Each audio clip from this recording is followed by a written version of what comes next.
Hello. आज जाइए मेरे शेरों, बहादुरों, दिलदार भाइयों। ठीक है, आज चलते हैं अपने टॉपिक पर। कम टू दिस टॉपिक पर आइए।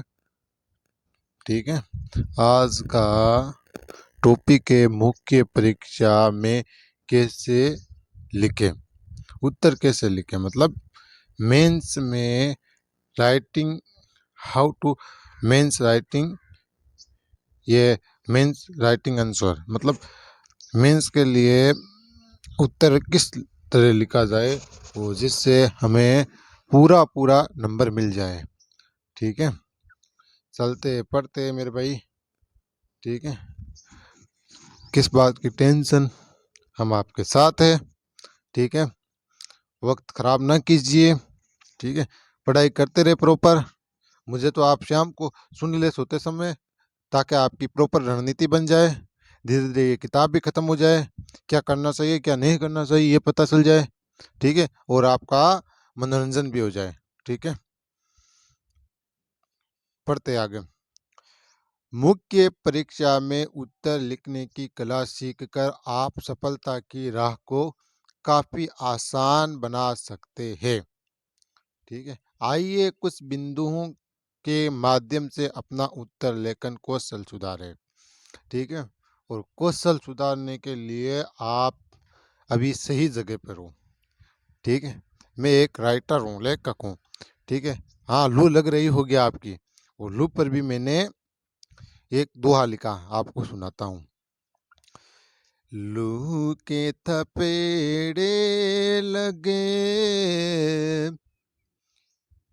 लू के थपेड़े लगे, सर पे कपड़ा डाल, प्याज दही और सास, ये उम्दा खा ले माल आजादा, ये उम्दा खा ले माल। ठीक है, ये मेरा दोहा है। ठीक है, तो मैं राइटर हूँ, तो सीधी सी बात है, कुछ ना कुछ मैं आपके लेखन शैली में तो कुशलता ला कर ही रह जाऊंगा। ठीक है, आप मुझसे जुड़े रहिए, क्योंकि यहाँ पर कोई कमेंट भी नहीं आता है। यहाँ पर कोई, मुझे ये लग रहा है किसी की रुचि भी नहीं है मुझे देखने की। ठीक है ना, यही सोचकर मैं अभी सारी चीज़ें शुरू नहीं करता हूँ।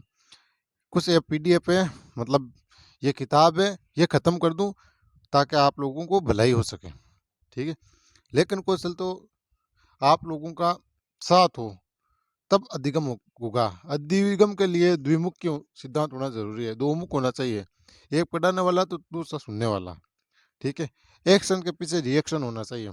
ठीक है, एक्शन वही सफल है जिसका कुछ रिएक्शन मिले।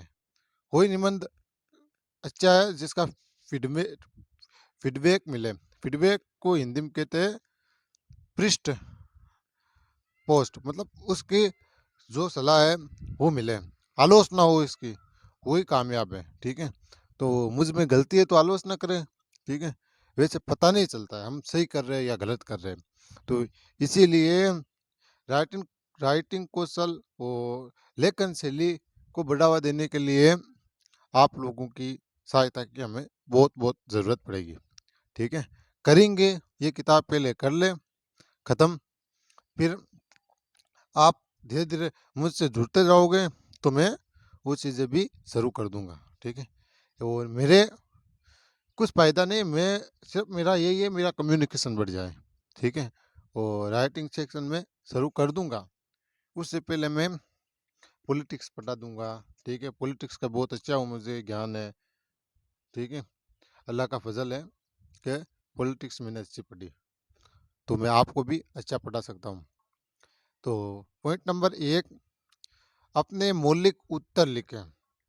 अपने जो मौलिक उत्तर है वो लिखें। कहने का मतलब ये है कि किसी की लेखन शैली को अनावश्यक रूप से कॉपी ना करें। ठीक है, कोई की लेखन शैली है, कोई लेखक है, उसके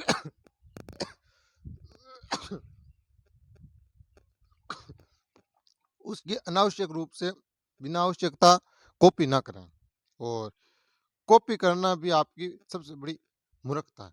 अपने ज़हन में जो उत्तर आए वो ही लिखें, ठीक है? कुछ बिंदु है ये जो खाँसी आ रही है यार, क्या होगा आज? वैसे मैं सुगुन वगैरह मानता नहीं हूँ, उन पर भरोसा कम ही है मेरा। यहाँ मौलिकता का अर्थ साहित्य सर्जन नहीं है, ठीक है? साहित्य के लिए कुछ नया करना वो नहीं है। साहित्य सर्जन, सर्जन का मतलब होता है नया, सृजनशील बालक होना चाहिए आपको, ठीक है? ये आपके समझ लो, मनोविज्ञान आपने पढ़ी होगी या टीचिंग एप्टीट्यूड पढ़ी होगी, कोई टीचर की भी तैयारी कर रहा है, तो उसका एक भाग है सृजनशीलता। तो सृजनशीलता भी कभी मौका मिलेगा तो पढ़ेंगे, ठीक है? वैसे सारी चीज़ें एक साथ नहीं पढ़ाई जा सकती है, ठीक है? तो मैं तो आपका आईएएस का गुरु हूँ, तो आपको टीचर कैसे बना सकता हूँ, ठीक है? पर लेकिन मैं खुद तो पढ़ सकता हूँ, ठीक है? मनोविज्ञान वगैरह, ये एथिक्स का भाग है मनोविज्ञान भी। एप्टीट्यूड होना बहुत ज़्यादा ज़रूरी है, वो भी बताएँगे कभी। नंबर 2, विभिन्न पक्षों स को संबंध कर समग्रता से उत्तर लिखें। यानी उत्तर भले ही 200 शब्दों का हो, पर उत्तर के कुछ एक अधिक महत्वपूर्ण पहलू उभारे जा सकते हैं, ठीक है? भले ही 200 शब्दों का छोटा हो, संक्षेप में हो, लेकिन उसमें कुछ देखने योग्य चीज़ हो, कुछ अच्छा हो, ठीक है? यही कहा गया है। ज़्यादातर अभ्यर्थी जानना चाहते हैं कि उत्तर की संरचना कैसी हो। यदि आपको 200 शब्दों में ही उत्तर को समेटना है, तो मेरी राय ये सबसे पहले उत्तर की पृष्ठभूमि मतलब फीडबैक से जुड़ी 2-3 पंक्तियाँ लिखें, ठीक है? उसकी पृष्ठभूमि से, उसकी शुरुआत से जो भी हुए, उनसे जुड़ी कुछ चीज़ें लिखें। फिर 2-3 छोटे पैराग्राफों में उत्तर के मुख्य भाग को प्रश्न की अपेक्षा के अनुरूप विविध पक्षों को उभारते हुए लिखें, और फिर अंत की 2-3 पंक्तियां में एक निचोड़ भरा निष्कर्ष लिखें, जिसमें कोई सकारात्मक समाधान छिपा हो, ठीक है? और नंबर 4, शब्द सीमा से ज़्यादा न लिखें। कोई बच्चे ऐसे होते हैं, 200 शब्दों का आंसर होता है, तो उनको 500 शब्दों में लिख देते हैं, वो उनकी मूर्खता है, ठीक है? तो आप मूर्ख ना बनिए, आप स्मार्ट बनिए, अन्यथा पूरा पेपर हल करना मुश्किल हो जाएगा। टाइम का भी ध्यान रखना पड़ता है, क्योंकि एक स्टूडेंट का यह मुख्य गुण है कि वो टाइम मैनेजमेंट बनाए रखे। बल्कि मैं तो कहूँगा कि हर उत्तर को 20-25 शब्द कम करके लिखने में भी कोई समस्या नहीं है। यदि आपने शब्द सीमा का 10-20% उल्लंघन कर दिया है, तो घबराने की कोई बात नहीं है। नंबर 5, कुछ साथी मुख्य परीक्षा, विशेषकर सामान्य अध्ययन के उत्तरों में जानना चाहते हैं कि उत्तर बिंदुओं में लिखे या पैराग्राफ में। तो ध्यान रहे कि निबंध के पेपर में शीर्षों और हेडिंग्स के प्रयोग से बचे, और बिंदुओं का प्रयोग ना करके पैराग्राफ में ही लिखें। जहाँ तक सामान्य अध्ययन का प्रश्न है, तो उसका उत्तर स्मार्ट स्मार्ट नहीं स्मार्ट होता है, स्मार्ट सपाट हाँ या ना में नहीं दिया जा सकता है।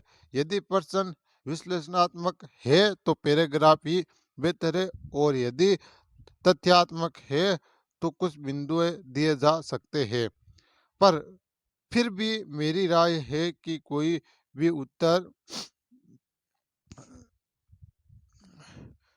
उत्तर सिर्फ बिंदुओं के सारे न लिखे पैराग्राफ का भी प्रयोग करे। अभिप्राय ये है कि आमतौर पर पैराग्राफ का प्रयोग बेहतर है, जहां ज़रूरत लगे वहां बिंदुओं का प्रयोग कर सकते हैं। नंबर से एक सामान्य जिज्ञासा ये भी होती है कि ऐसे सवालों को कैसे डील करें, ठीक है? ये हमेशा जिज्ञासा रहती है ऐसे सवालों को कैसे डील करें। ये भी टेंशन होती है हमारा होगा या ना होगा, ठीक है ना? तो उसके लिए पहले ही प्रयासरत रहे, ठीक है? बड़ी-बड़ी क्वेश्चन अंक के बजाय मारवाड़ी पढ़े, आज़ाद रणनीति से जुड़े और प्रॉपर रणनीति से पढ़े, ठीक है? मैं ये नहीं कह रहा हूँ मुझे लाइक करो, सब्सक्राइब करो, मत करिए, ठीक है? बस मैं बोल रहा हूँ आपका भला हो जाए, यही मेरा सबसे अहम आउटपुट है, अहम सैलरी है मेरी, ठीक है ना? कमाई तो वैसे मैं तैयारी कर रहा हूँ तो मेरा भी होगा सिलेक्शन आपकी दुआ से, ठीक है?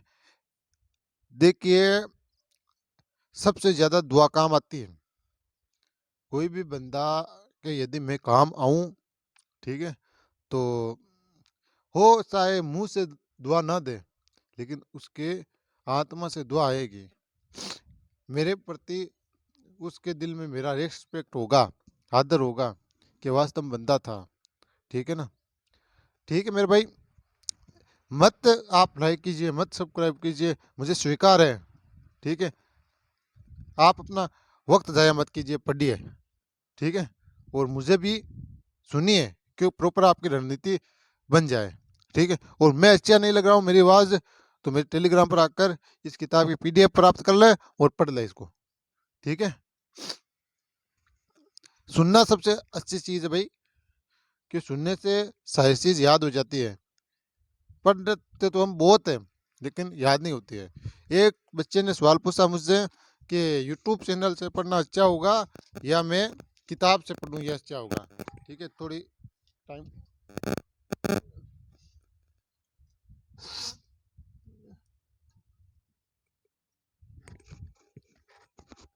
एक बच्चे का सवाल था कि यूट्यूब चैनल से मैं पढ़ूँ तो अच्छा रहेगा या मैं किताब से पढ़ूँगा? मैंने कहा आप यूट्यूब पर यदि प्लेलिस्ट बनी हुई है ना, वो देख लें। क्योंकि उससे आपकी आँखें भी एकदम सटीक रहेगी, देखोगे आप, सुनोगे भी और जो पढ़ाने वाला मास्टर है, वो एक्शन भी करेगा, तो आपको लंबे समय तक याद रहेगा, ठीक है? और साथ-साथ आप अपनी कॉपी में नोट भी करते जाओ, ठीक है ना? प्रॉपर आपके लिए नोट्स भी बन जाएँगे और अच्छी तैयारी होगी, ठीक है? और आप किताब से पढ़ोगे, बहुत सी किताबें पढ़ी है, हमने भी पढ़ी है, तो हमें याद नहीं है वो चीज़, ठीक है? हूबहू याद नहीं होती है और रट्टा मारना पड़ता है, रट्टा मारने में समय वेस्ट होता है, ठीक है? तो समय भी वेस्ट नहीं करना चाहिए आदमी को।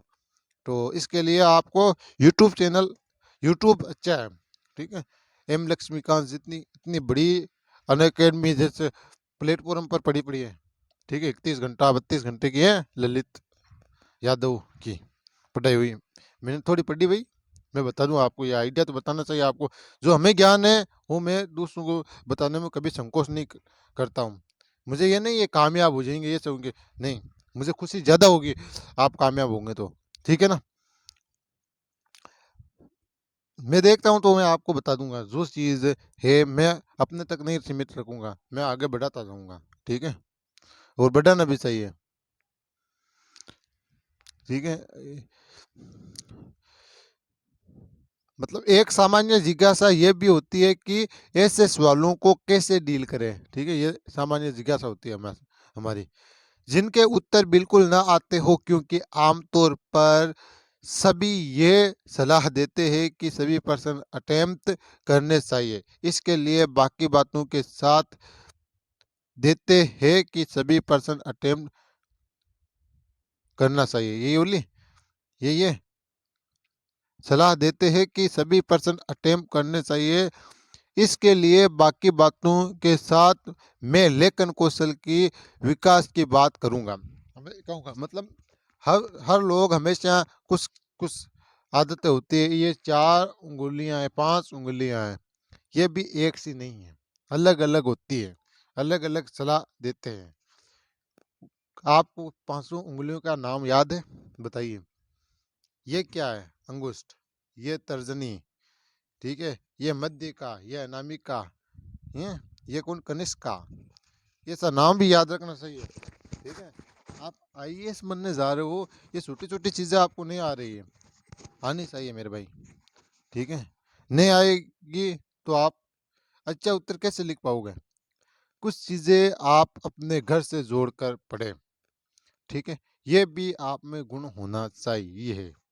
ठीक है, जिसकी विस्तृत चर्चा इसी पुस्तक के लेखन कौशल पर केंद्रित एक अध्याय में की गई है।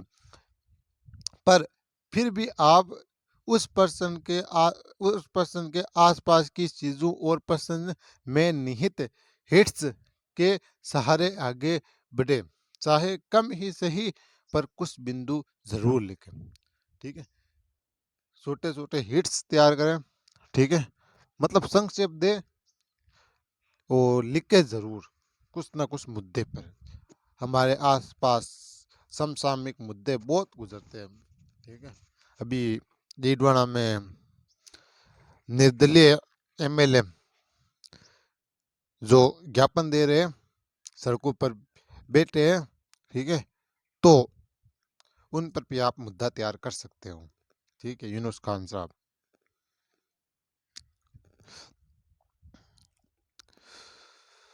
चाहे कम ही सही पर कुछ बिंदु जरूर लिखें, थोड़ा भी लिखे लेकिन कुछ बिंदु तो जरूर लिखें। और नंबर 7, उत्तर लिखते वक्त कुछ साथी ये जानना चाहते हैं कि हमारी अप्रोच कैसी रहे। तो आपकी अप्रोच तो अच्छी रहनी चाहिए, आपका दिमाग एकदम ठंडे रहना चाहिए। ठीक है, मैं तो यही जवाब दूंगा। मेरा व्यक्तिगत तौर पर मानना है कि आपका हर जवाब सुझाव और बतौर ब्यूरोक्रेट्स आप समाज में सकारात्मक बदलाव लाने की सोच रखते हैं। ठीक है, बतौर आप आईएएस। ठीक है, आईएएस से आप ब्यूरोक्रेट से नौकरशाह और समाज में कुछ परिवर्तन लाना चाहते हैं, उस सोच से उस अप्रोच से आपका होना चाहिए। ठीक है, अपने उत्तर में आप थोड़ा डिस्कशन भी कर सकते हैं। आपको उस योजना या कार्यक्रम में सकारात्मक और नकारात्मक पक्ष, ठीक है, प्रोस एंड कॉन्स होना जरूरी है। ठीक है, पहले ही पता होने चाहिए। ठीक है, सकारात्मकता और नकारात्मकता दोनों पक्ष।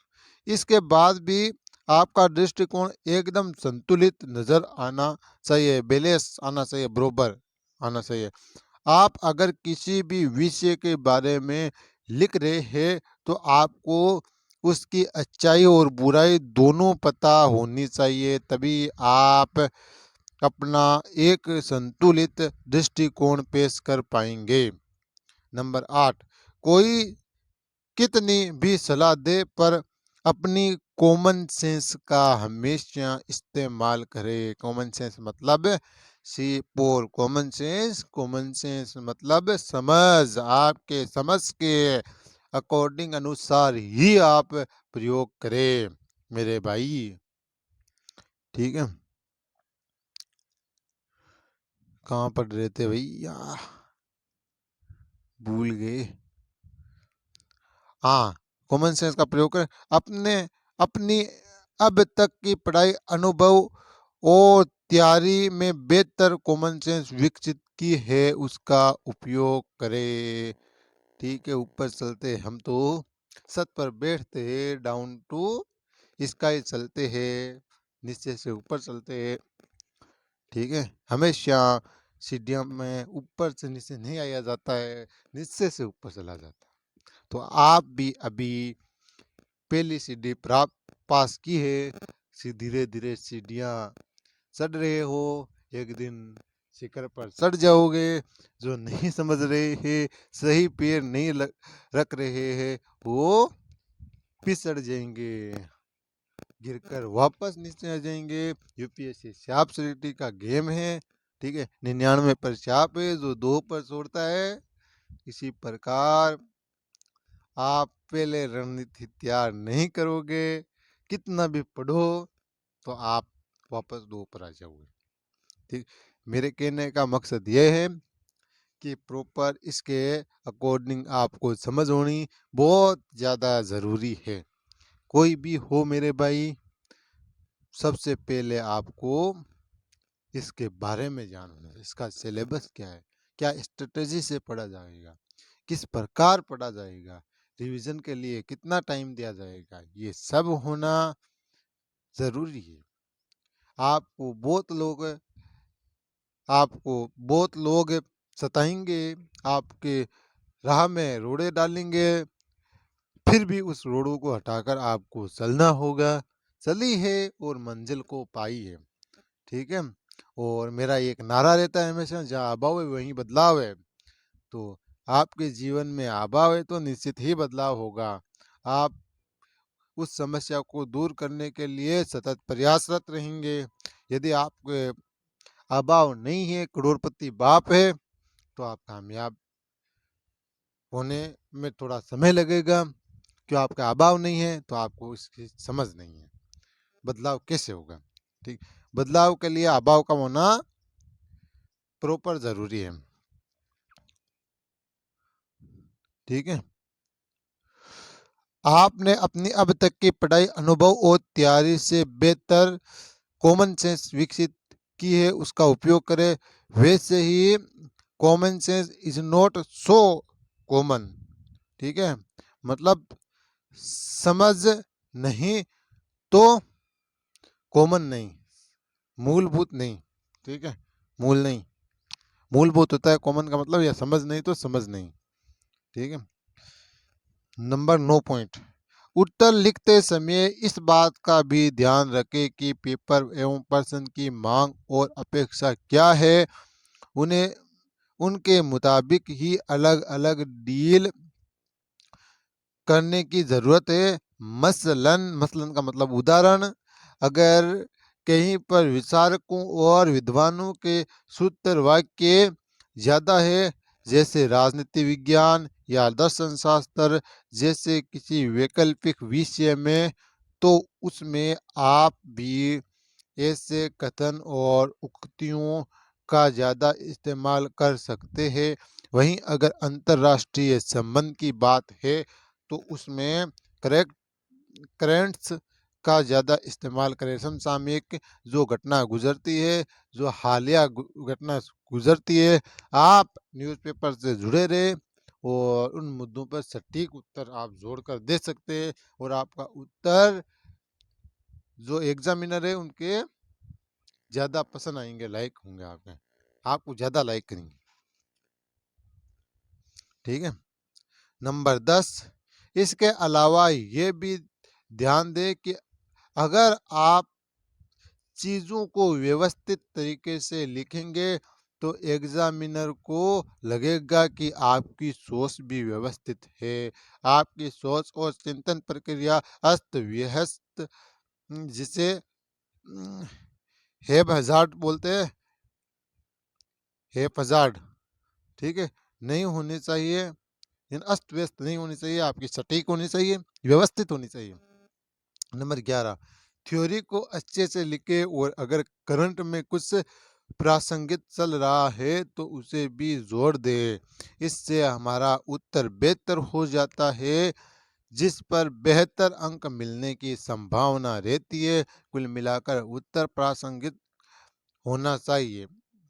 नंबर 12, जहाँ तक शब्दावली के प्रयोग का सवाल है तो मैं कहूँगा कि यद्यपि शब्दावली सरल, सहज और बोधगम्य होनी चाहिए। सरल मतलब आसान, सहज मतलब समझ आने वाली। ठीक है। और बोधगम्य मतलब दिमाग पर जोर देने वाले। ठीक है। और सही सही ज्ञान देने वाले। बोध का मतलब ज्ञान ही होता है। पर ऐसी नहीं कि अनौपचारिक बातचीत जैसी लगने लगी। अनौपचारिक जिसका कोई उपचार ही नहीं हो। अनौपचारिक, उपचार भी होना चाहिए, उपचार भी होना चाहिए। दरअसल बोलने की भाषा और लिखने की भाषा में थोड़ा फर्क होता ही है। हम आपसी बोलचाल में जिस बात के लिए अनौपचारिक ढंग और शब्दावली का प्रयोग करते हैं, उसी बात को लिखते समय भाषा थोड़ी परिष्कृत और परिपक्व हो जाती है। हाँ, भाषा को साहित्यिक और अलंकारिक बनाने की कोई आवश्यकता नहीं है। जैसे मैं कवि हूँ, मैं लेखक हूँ, तो मैंने 12th की क्लास में ये अलंकारिक और औपचारिक बनाई मैंने, तो मैंने फिर मैं ही पछताया। एग्जामिनर को गुस्सा आ गया, ऐसा शब्द कहाँ कहाँ से लेके आए। मैंने आंक को आंक या नेत्र प्रयोग नहीं किया, मैंने आंक को प्रयोग किया लोशन। ठीक है। तो वो तो भाई परेशानी होगा। पानी को मैंने तोय किया, और सूरज को मैंने सुरेंद्र लिखा कि ये कौन सा सुरेंद्र आ गया एग्जामिनर की कसौटी पर। ऐसे शब्द कसे कि वो पागल हो गए। ठीक है, तो उसको गुस्सा आया, तो हिंदी पर मेरे 99 बनते थे, उसने सिंतर पर गाड़ी अटका दी कि और दे। तो इसलिए आप ऐसा ना करें, आप सरल सहज बोध गम्य ये उत्तर लिखें। ठीक है, और कल पढ़ेंगे ये मुख्य परीक्षा में कुछ दिन पहले। मतलब आप एक उन्हें आपको मैं धीरे धीरे इसलिए पढ़ा रहा हूँ ताकि आपकी प्रॉपर रणनीति समय समय पर बनी रहे।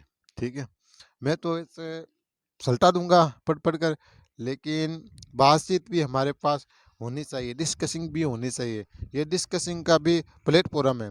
ठीक है, धीरे धीरे डिस्कसिंग होगी, हमारा जुड़ाव होगा, कभी आपसे मिलेंगे, आप सफल बनोगे, आप आईएएस बनोगे तो मुझे बुलाना। ठीक है, मैं अपना नंबर आपको बता दूंगा।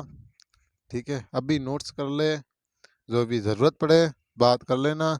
हमारा नंबर है 74 17। ठीक है, ये नहीं लिख पा रहे यार।